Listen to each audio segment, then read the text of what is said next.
pengurus masjid, ahli lembaga takbir masjid, datuk-datuk dan datin, para ahli ulama, para imam, para pimpinan, para haji, para hajat sekalian, muslimin muslimat yang dirahmati Allah sekalian. Alhamdulillah, segala puji dan syukur kepada Allah Subhanahu wa taala. Kerana kalau kita lihat di sebelah kiri atau kanan kita itu ada tak lagi sahabat-sahabat kita yang dulu kita berkuasa bersembang dengan. Mungkin sahabat yang dulu kita pernah berkawan, saling pergi ke tempat yang kita suka sama-sama, hari ini telah pergi meninggalkan kita. Dan alhamdulillah sehingga hari ini Allah Ta'ala memberikan kepada kita nyawa dan nafas untuk sama-sama kita merebut peluang, untuk sama-sama kita mengambil kesempatan di atas ruang yang Allah Ta'ala berikan kepada kita untuk sama-sama kita gandakan amalan. Mudah-mudahan tahun 2024 ini lebih baik daripada tahun-tahun yang lepas. Mudah-mudahan Ramadan kita pada kali ini 1445 tahun ini lebih baik daripada Ramadan yang lepas. Maka persiapan untuk menghadapi Ramadan mestilah kita buat sekarang. Jangan masa Ramadan baru nak cari tu, baru nak satu debu-debu dekat Quran, dekat rak kita itu, tak sempatlah buat. Kita tidak berbahaya ini 30 hari, sebulan. Maka cukup ke persiapan sebulan itu? Tak apalah Ustaz, sebulan pun sebulan lah. Asalkan kita bersedia untuk kita menghadapi satu bulan yang menjadi satu anugerah Allah Subhanahu wa taala kepada kita. Alhamdulillah. Tuan yang saya berikan, kita teruskan lagi bacaan daripada kitab yang sangat masyhur, iaitu kitab Riyadhus Shalihin, yang dikarang disusun dengan penuh dengan cermat oleh seorang tokoh dalam mazhab Syafi'i kita, iaitu Imam Yahya bin Sharaf, atau namanya atau digelar lebih dikenali sebagai Imam An-Nawawi, yang selalu kita sebutkan bahawa beliau lahir pada tahun 631 Hijrah dan meninggal pada tahun 676 Hijrah. Kenapa Ustaz selalu sebutkan nama tarikh tadi? Kerana kita nak tengok bahawa besar sumbangan tokoh-tokoh ulama kita yang dulu sehingga hari ini ilmunya mengalir sehingga hari ini. Itulah kalau kita nak sebutkan, kata Ustaz Dar kepada saya, itulah intisar, itulah contoh menunjukkan bahawa seseorang itu hidup sepanjang zaman, sehingga hari ini kitabnya dibaca di seluruh dunia, bukan di Malaysia sahaja, bukan di Masjid Bukit Indah sahaja, tetapi di seluruh dunia. Ilmu Imam An-Nawawi. Bulan lepas kita dah selesai mengupas berkaitan tentang bab bercakap benar, yang dinafidi dengan iaitu perbuatan benar itu dalam bab perniagaan yang kita sebutkan untuk kita berhati-hati dalam isu perniagaan atas talian, kerana boleh jadi kita tertipu dan tertarik dengan iklan yang entah apa itu, akhirnya kita juga lah yang mengalami kerugian. Malam ini kita teruskan dengan bab al-muraqabah. Bab yang seterusnya iaitu bab al-muraqabah. Apa maksud muraqabah? Pengawasan diri. Mengawas diri daripada apa? Segala perintah Allah itu mestilah dilaksanakan. Maka nak laksanakan itu kena ada satu sifat, iaitu muraqabah. Kita yakin bahawa ada Allah yang melihat kita.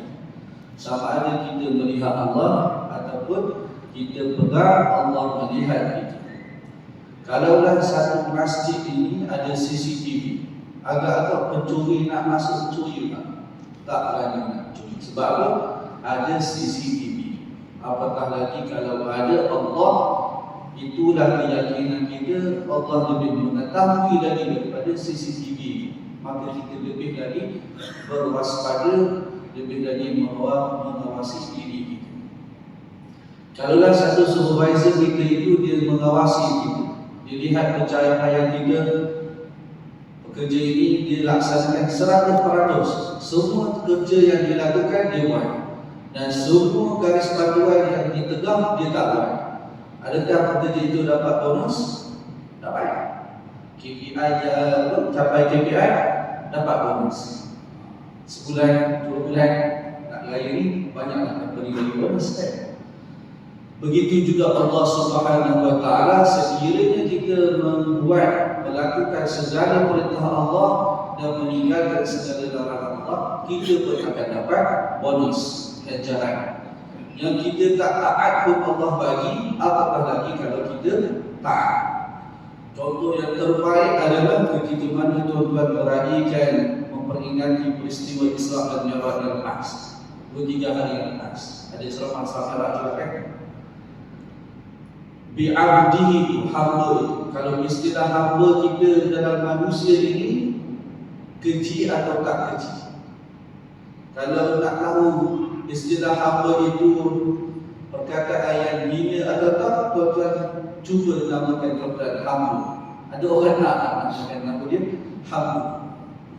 Tapi sekarang Ustaz ada orang suka Ustaz, dia infak itu dia hamba Allah. Ada juga sekarang dia tak nak suka, dia tak suka sebut nama dia, itu dia hamba Allah. Dalam surat-surat tajaan iftar kan, itu dia hamba Allah, dia tak suka guna nama dia. Itu nak kata, tetapi hamba kepada Tuhan adalah satu perkara yang mulia. Semakin taat hamba itu, semakin Allah angkat darajatnya. Maka contoh yang terbaik, hamba yang terbaik kepada Tuhan adalah Nabi kita Muhammad sallallahu alaihi wasallam. Sebab itulah diangkat oleh Allah Subhanahu wa taala untuk melalui peristiwa Isra dan Mi'raj. Tak ada siapa pun dapat melalui apa yang Nabi SAW dapat. Itulah hebatnya Nabi kita Muhammad sallallahu alaihi wasallam. Itu nak kata apabila kita taat kepada Allah, Allah Taala akan memberikan bonus ganjaran kepada kita. Maka mestilah kita sentiasa ada sifat muraqabah. Qala Allah Taala firman Allah Subhanahu wa taala, "Alladzi yaraka hina taqum wa taqallubaka fis sajidin." Surah Asy-Syu'ara ayat 218 dan 219. Yakni Allah Ta'ala melihat kamu ketika mana kita sedang berdiri di dalam solat. Berdiri yang betul. Kalau tak mampu berdiri, kita solat duduk. Tak mampu duduk, kita bersila. Tak mampu bersila, baring. Tak mampu baring, sehinggalah kita katakan boleh solat dengan isyarat. Nak kata solat itu wajib atau tak wajib, dalam mana-mana keadaan sekalipun. Tuan-tuan kalau pergi musafir di bulan puasa, boleh tak tuan-tuan berbuka puasa? Boleh. Tapi boleh tak tuan-tuan tinggalkan solat dalam musafir? Itu hari-hari tuan-tuan musafir tak boleh dibuat. Kita ada jamak qasar dan juga jamak tamam. Tak boleh tinggalkan solat kalau macam mana keadaan sekalipun. Bahkan itu pun dah dikupas ketika mana peristiwa Isra dan Mi'raj, kita mendapat perintah salat. Maka ketika salat itu Allah melihat kita, maka mestilah kita melaksanakan salat itu dengan sepenuh-penuh khusyuk kepada Allah. Seperti mana tuan-tuan berhadapan dengan Tuanku Sultan. Tuan-tuan depan Tuanku Sultan, ketika mana nak ambil darjah, nak menghadapnya, boleh tak tuan-tuan berhenti sekejap? Tuan-tuan kata, minta maaf aku, menjujur kasih, mohon ampun, saya patut nak pergi tandas sekejap. Boleh tak? Tak boleh. Tuan-tuan mesti tahan. Tahan macam mana sehingga selesai majlis. Betul tak? Sehingga selesai majlis istiadat. Begitu juga kita dalam solat. Kita jaga tingkah laku kita kerana Allah melihat kita. Qala ta'ala wa huwa ma'akum aina ma kuntum. Dan Allah bersama kita ketika mana kita berada. Allah sentiasa mengawasi kita. Wa qala ta'ala inna Allah la yakhfa 'alaihi syai'un fil ardi wa la fis sama'. Tidak ada satu perkara pun yang Allah tak tahu di atas dunia dan di langit. Semua Allah Ta'ala tahu. Itulah kita kata ta'alluq sifat ilmu. Yang tuan-tuan belajar dalam sifat 20. Hari itu saya dah tengok masjid ni ada buat pengajian sifat 20 secara cepat. Al-Fadhil Ustaz Muhadir hari Sabtu buat secara ringkas jawab sifat 20. Alhamdulillah. Maka tuan-tuan kena hadir apabila ada kelas-kelas secara pengajian macam tu untuk tuan-tuan kita kuatkan iman dan juga gandakan amalan kita.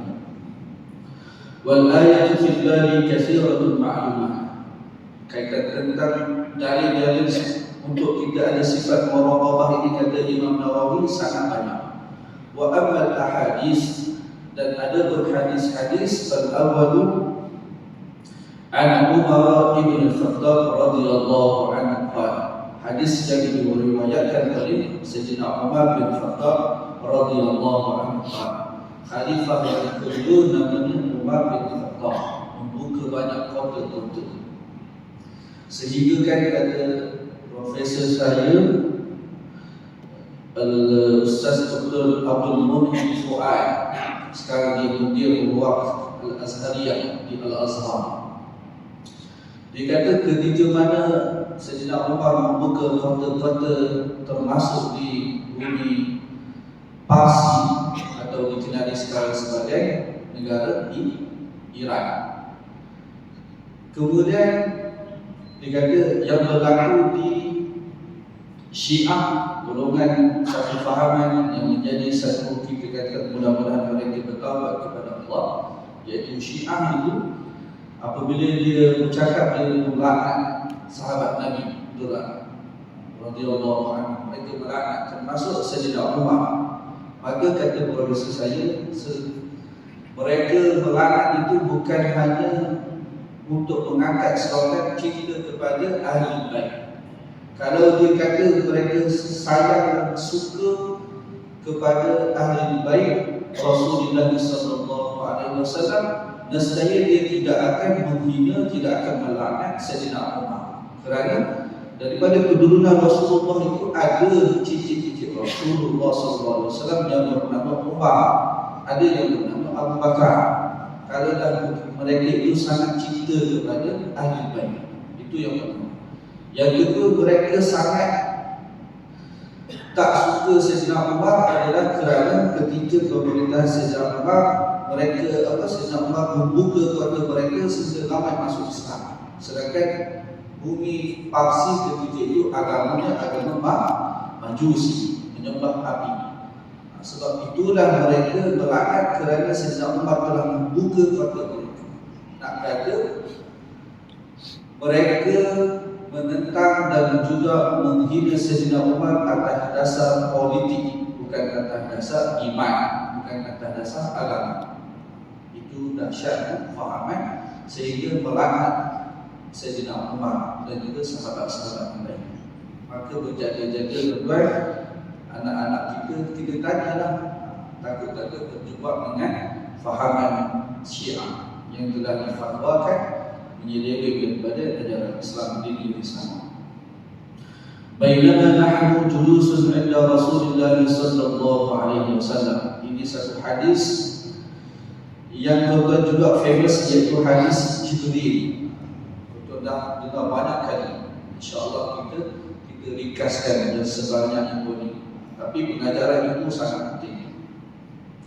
Ketika mana kami berada dan duduk bersama Rasulullah sallallahu alaihi wasallam, menjadi kelazimah Rasulullah sallallahu alaihi wasallam, kita kata Nabi bersama dengan sahabat, Nabi bersama dengan masyarakat.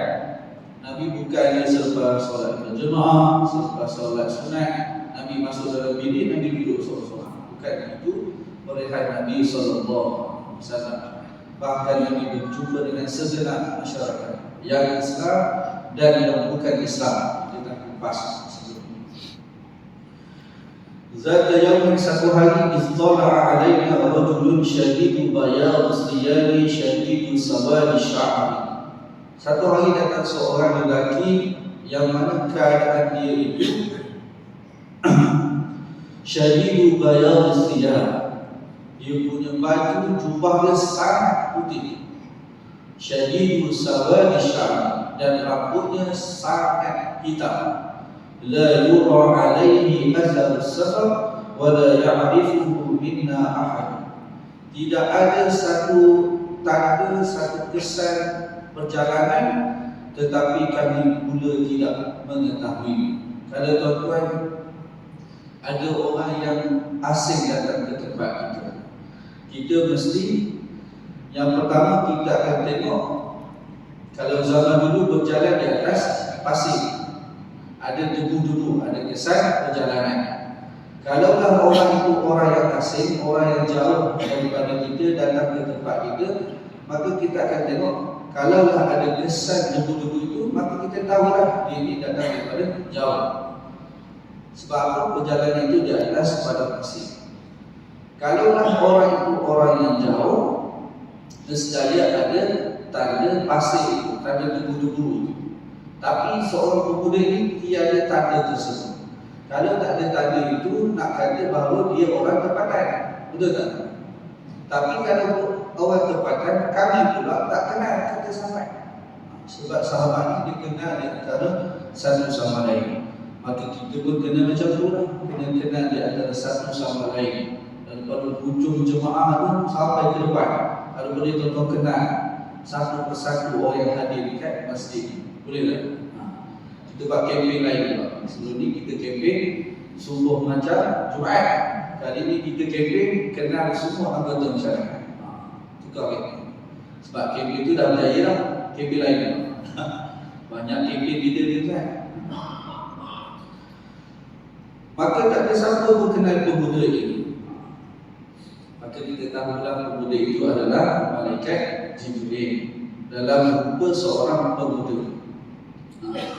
Nabi SAW melihat malaikat Jibril ini dalam rupa bentuknya yang asal ketika mana Isra dan Mi'raj, dan juga ketika mana peristiwa di Gua Hira, wahyu yang pertama. Kalaulah kita diberi peluang, nak tengok tak malaikat dalam rupa asal? Tak payahlah asal. Contohlah kita kata fadilat kita berada dalam masjid ini, sebelum ini kita bincang, tidak ada satu kelompok manusia untuk berkumpul dan membaca di dalam salah satu rumah Allah. Masjid Bukit Indah ini salah satu daripada rumah Allah, betul? Illa nazalat alaihi sakinah. Kelompok itu membaca Al-Quran dan mempelajari Al-Quran. Dengan kata lain, belajar agama, dengar kuliah. Kecuali turunnya rahmat Allah daripada Allah, wa haffathumul malaikah. Malaikat-malaikat bersama dengan kita saat ini. Kalau tuan-tuan diberi peluang, nak tengok tak malaikat saat ini? Dengan tu imam sekali lagi kan. Dengan saya lagi. Sebab apa? Ada satu peristiwa sahabat Nabi SAW minta dengan Nabi nak melihat malaikat dalam rupa asal. Ditunjukkan kaki saja tuan, pengsan sahabat. Gerutnya dengan rupa malaikat itu. Apatah lagi kita. Maka sebab itulah kata ulama, sebenarnya ketika mana di Gua Hira itu adalah satu proses training, latihan kepada Rasulullah SAW. Untuk ketika mana nak melalui peristiwa Isra dan Mi'raj, malaikat Jibril itu dalam rupa yang asal. Untuk melalui proses itu mestilah Nabi SAW kena lalui latihan. Kalau tiba-tiba terus tengok rupa asal malaikat Jibril, mestinya Nabi pun pengsan. Tetapi Nabi telah diperlihatkan terlebih dahulu ketika mana peristiwa Isra, peristiwa di Gua Hira. Sebab itu kata ulama, setiap mukjizat itu merupakan satu latihan. Dia ada seperti mana Sayyidina Musa. Sebelum Nabi Musa lempar tongkat jadi ular di depan para penyihir Fir'aun, Nabi Musa dah lempar satu jadi ular. Kena ada sama macam kita nak buat apa amalan juga kena ada latihan. Barulah tak goyang, tak tewas. Maka pemuda malaikat Jibril ini datang hatta jalasa ila Nabi sallallahu alaihi wasallam, masuk dalam kelompok sahabat itu, kemudian dia duduk depan Nabi sallallahu alaihi wasallam. Fa asnada rukbatayhi ila rukbatayhi, maka dia letakkan lututnya bertepuk dengan lutut Nabi sallallahu alaihi wasallam. Wa wada'a kaffayhi ala fakhidayhi, maka dia letakkan tangannya ke atas perut baginda Nabi sallallahu alaihi wasallam. Wa qala, kemudian dia bertanya, ya Muhammad, wahai Muhammad sallallahu alaihi wasallam, akhbirni 'anil Islam, kabarkanlah kepada aku tentang Islam. Faqala Rasulullah sallallahu alaihi wasallam, Al-Islam an tashhada an la ilaha illallah wa anna Muhammadar Rasulullah wa tuqima as-salat wa tu'ti az-zakata wa tasuma Ramadan wa tahujjal baiti in istata'ta ilaihi sabila. Maka Nabi sebutkanlah 5 rukun Islam yang kita semua ketahui. Islam itu adalah untuk penyaksian bahawa tiada Tuhan yang layak disembah melainkan Allah dan Nabi Muhammad itu Rasulullah. Yang kedua, seterusnya adalah mengerjakan solat yang wajib, wa tu'tiyaz zakat, dan menunaikan zakat, wa tasuma Ramadan, dan berpuasa di bulan Ramadan, wa tahujjal baiti in istata'ta ilaihi sabila, dan mengerjakan haji sekiranya mampu. Qala sadaqta, maka malaikat Jibril kata benar. Kata Sayyidina Umar, kami pula merasa takjub. Dia yang bertanya, dia yang kata benar. Macam kita lah. Kenapa orang yang tanya, orang tu juga kata betul? Baik tak yang lain? Sebenarnya ada hikmah nanti di akhir nanti. Qala fa akhbirni 'anil iman, maka Rasulullah SAW ditanya, kabarkanlah pula tentang iman. Maka Rasulullah SAW kata, an tu'mina billahi wa malaikatihi wa kutubihi wa rusulihi wal yawmil akhir wa tu'mina bil qadari khairihi wa syarrihi. Rukun iman pula seperti mana yang kita ketahui ada 6. Yang pertama, kita beriman kepada Allah yang satu, dan malaikat-malaikat Allah yang banyak yang wajib kita ketahui ada 10. Wa kutubihi, dan kitab Al-Quran merupakan penutup bagi sekalian kitab yang akan dijaga oleh Allah Subhanahu wa taala sehingga hari kiamat. Begitu juga kita kata macam mana tuan-tuan peristiwa Isra dan Mi'raj itu nak bagi orang beriman ini percaya sehingga akhir zaman. Macam mana? Sebab peristiwa Isra dan Mi'raj yang kita urai yang lepas itu dia berlaku pada bulan berapa kan? Tak ingat lah Ustaz. Ada yang kata ada khilaf. Senang cerita ada khilaf Ustaz. Ada khilaf perbezaan pandangan ulama. Yang tepat kata 10 tahun selepas kenabian Nabi sallallahu alaihi wasallam. Kenapa tak ada perkataan hijrah? Sebab apa? Satu hijrah itu, kalender satu hijrah itu mula diasaskan oleh Sayyidina Umar. Zaman Nabi tak ada lagi kalender satu hijrah itu. Yang ada orang akan rekodkan 1 tahun selepas kenabian, 2 tahun selepas kenabian. Peristiwa-peristiwa itu akan direkodkan oleh ahli sejarah. Contohlah peristiwa itu berlaku mengikut pandangan kita kata 10 tahun selepas kenabian. Nabi menjadi Rasul sallallahu alaihi wasallam tahun berapa tuan-tuan? Tahun berapa miladi? 610 M. M itu tuan-tuan nak baca M itu apa M? Yang kita selalu dengar Masihi lah, betul tak? Tapi kata Profesor Syarafuddin, Profesor kami dekat Al-Azhar, dia kata boleh tak kita hari ini kita bezakan antara lafaz yang digunakan oleh anggota agama Kristian itu Masihi kepada kita guna perkataan M itu miladi. Apa maksud miladi? Tahun kelahiran Nabi Isa AS. Bukannya Masihi. Kalau Masihi itu agama orang. Sebab apa? Dia pernah berada dalam sistem pendidikan agama Kristian. Maka dia kata tukarlah pada boleh. Apabila kita jumpa M itu kita sebut miladi. Bulan hari ini kita amalkan juga. 610 miladi. Hari ini kita 2024. Berapa ratus tahun dah peristiwa Isra Mi'raj itu berlaku?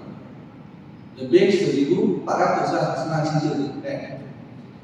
Tetapi macam mana Allah Ta'ala nak jaga peristiwa itu sentiasa akan dikenang sepanjang zaman oleh orang beriman. Setiap kali dia baca peristiwa Isra Mi'raj, dia akan tambah iman. Macam mana nak buat? Dengan cara Allah Ta'ala rekodkan peristiwa itu dalam Al-Quran. Kerana Al-Quran akan kekal sehingga akhir kiamat, sehingga akhir zaman. Sebab itu direkodkan dalam peristiwa Isra, direkodkan dalam surah Al-Isra ayat yang pertama. Kemudian peristiwa Mi'raj, Nabi diangkat ke langit itu dalam surah An-Najm ayat 13 hingga ayat 18. Maka iman, kita beriman yang pertama, kita beriman kepada Allah. Rukun iman yang pertama, wa malaikatihi wa kutubihi, beriman kepada malaikat, beriman kepada kitab, beriman kepada rasul yang kita kata ada banyak itu, yang wajib kita ketahui ada 25. Wal yaumil akhir, beriman kepada hari kebangkitan. Kerana orang yang kafir tidak beriman kepada hari kebangkitan. Mereka kata lepas hari mati ni habis lah, tidak ada pembalasan. Sebab itu mereka boleh lakukan apa sahaja mereka nak, seperti mana mereka lakukan kepada saudara-saudara kita di bumi Palestin. Mereka lakukan apa sahaja. Sebab apa? Mereka tak beriman kepada hari kebangkitan. Tak ada pembalasan, tak ada ganjaran selepas kematian. Wa tu'minu bil qadari khairihi wa syarrihi. Dan rukun iman yang terakhir adalah kita beriman kepada qada dan qadar. Apa beza qada dan apa beza qadar?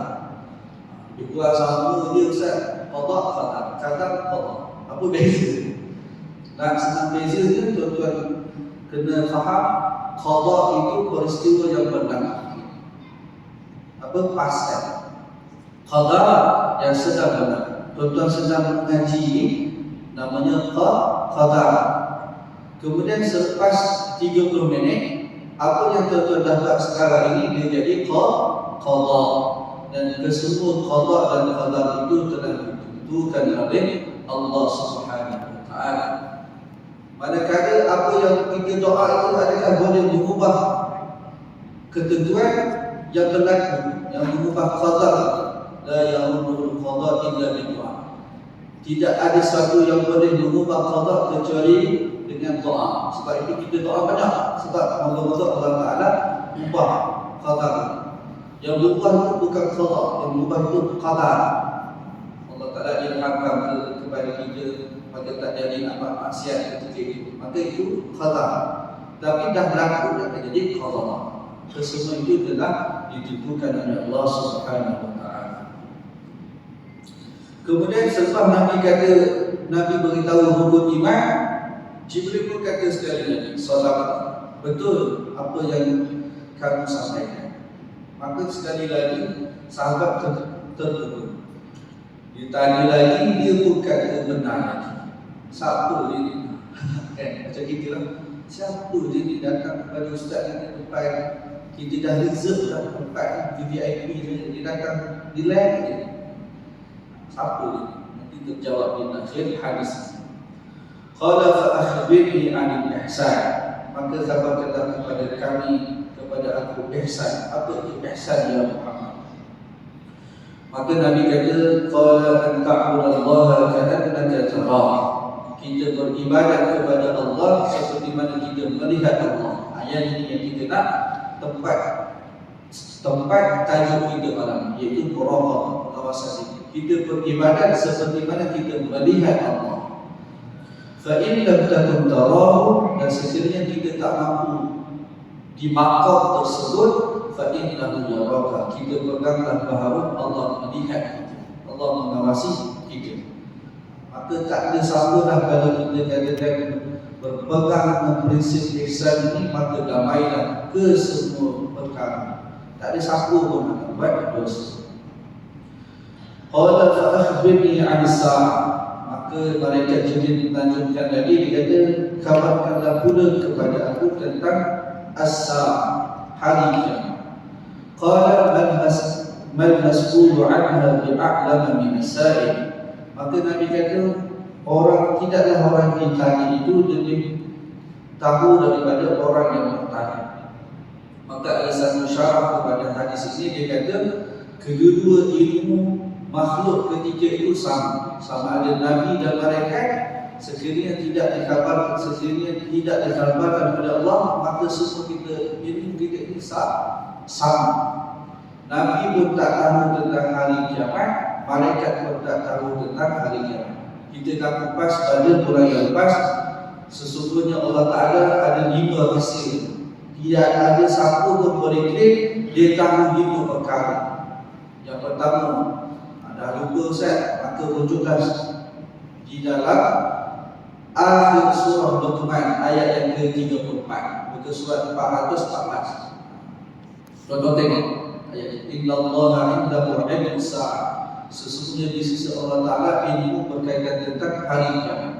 Malaikat pun tak tahu bila hari kiamat, Nabi pun tak tahu bila hari kiamat. Hanya Allah Ta'ala sahaja yang tahu.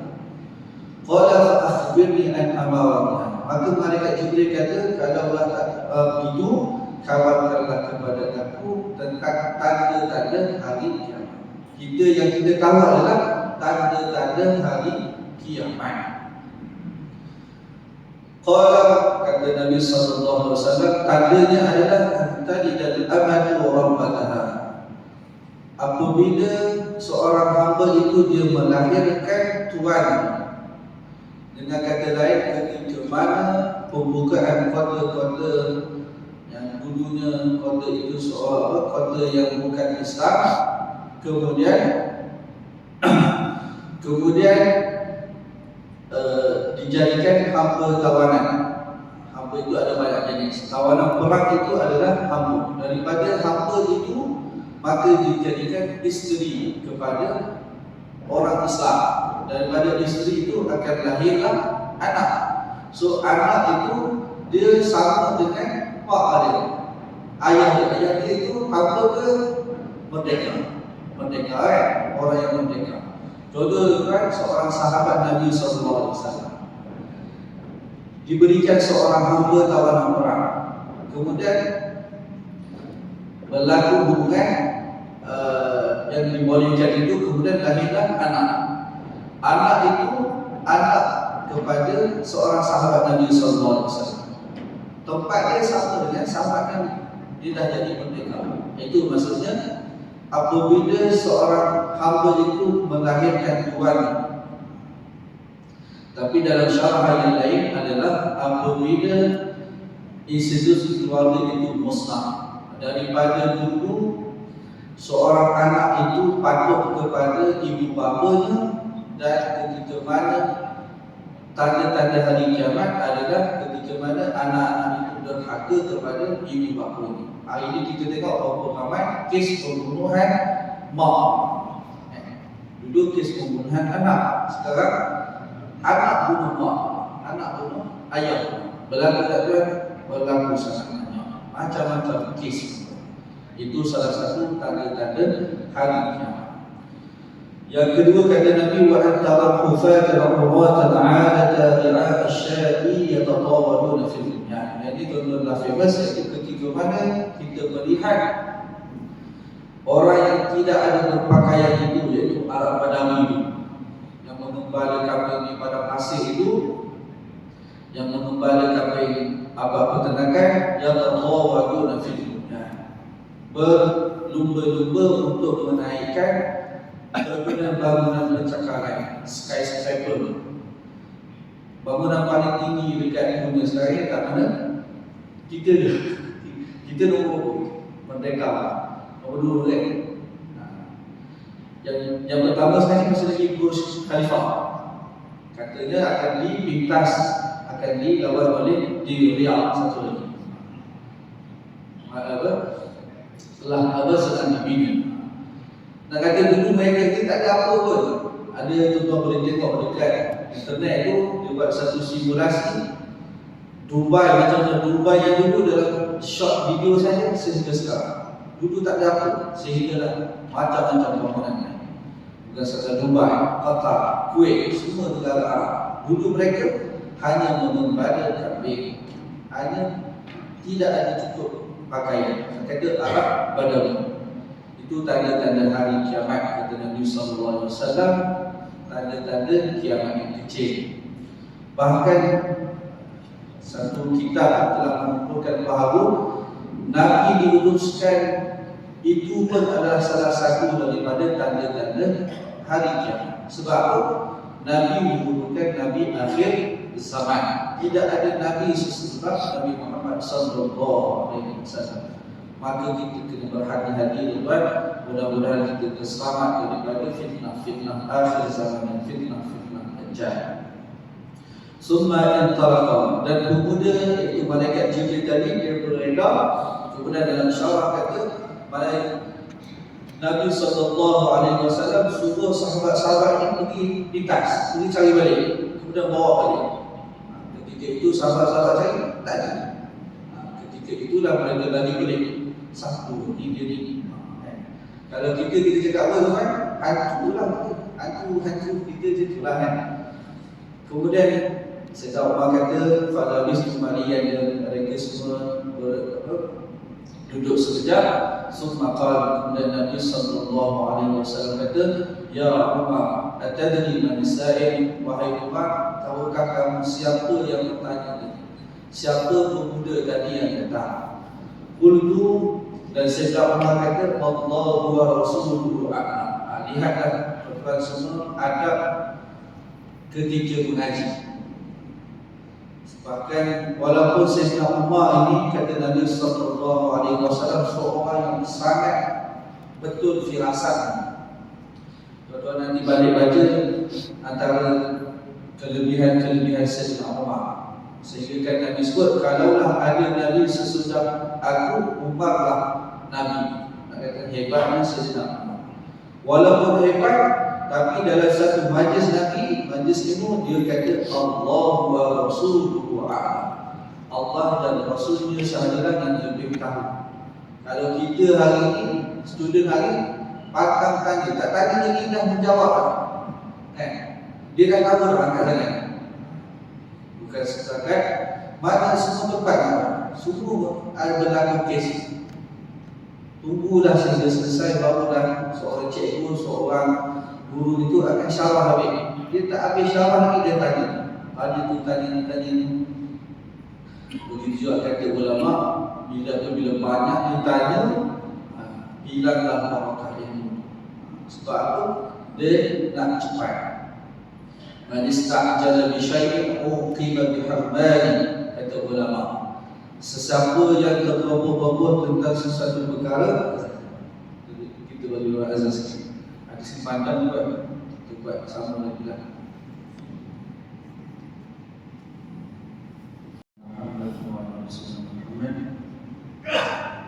Maka kata Nabi SAW, wahai Umar, tahukah kamu siapa yang bertanya, siapa yang datang? Kemudian kamu cari pula, dia hilang. Siapa itu? Maka Sayyidina Umar kata, Allah wa rasuluhu a'lam. Allah dan Rasul sahajalah yang lebih tahu. Walaupun Sayyidina Umar boleh dia teka, boleh jadi disebutkan siapa itu, tapi beradab dengan guru. Sebab apa? Takut nanti tak kena mahu. Itulah amalan anda yang tak bercakap. Maka hati-hati tuan, ketika mana kita berdepan dengan guru-guru, tuan-tuan guru kita, maka hati-hati percakapan kita. Kakak dia dah tahu, maka dia akan beritahu. Maka qala, maka kata Nabi SAW, fa innahu Jibril.